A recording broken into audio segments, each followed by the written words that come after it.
नमस्कार दोस्तों। आपने देखा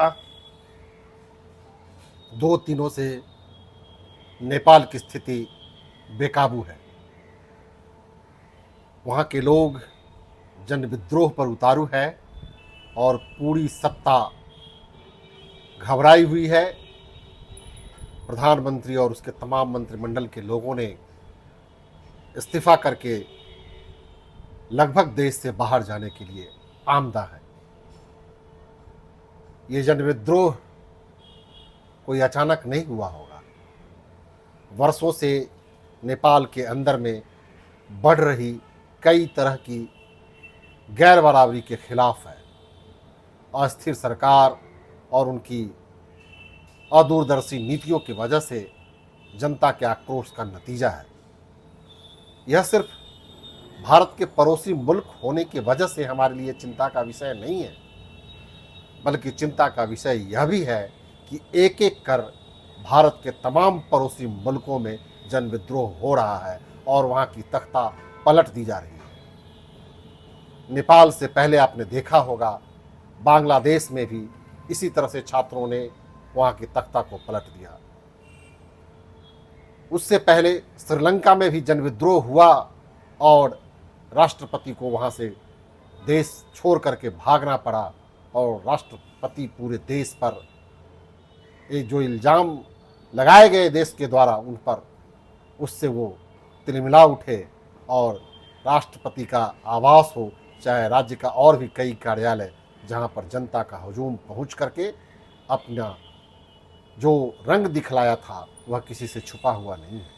उससे पहले पाकिस्तान में भी आपने देखा होगा, और पाकिस्तान में तो अक्सर ही वहाँ की सरकारों के खिलाफ में, क्योंकि वहाँ की सरकारें जनप्रिय नहीं होने की वजह से और अदूरगामी फैसला लेने की वजह से हमेशा जनता के कुपभाजन का शिकार होती रही है।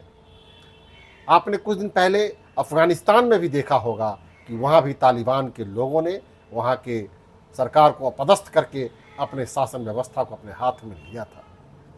फिर ऐसी व्यवस्था आपने देखा होगा म्यांमार में भी गृह युद्ध से पूरी तरह से परेशान सरकार, और तब वहाँ जाकर के सैनिक शासन लागू हुआ।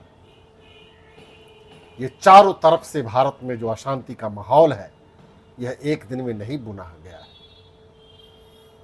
आप इन तमाम अशांति के वजह को तलाशेंगे तो ऐसा लगता है कि सब जगह जन विरोधी नीतियों की वजह से, जन विरोधी फैसलों की वजह से वहाँ के लोगों ने जीना दूभर होने के बाद जन विद्रोह पर उतारू हुए।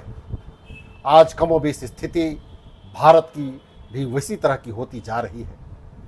जातीय उन्माद और धार्मिक उन्माद में फंसा यह मुल्क कई तरह के पोंपलेबाजी और कई तरह के जुमलेबाजी में पूरी तरह से जकड़ता जा रहा है।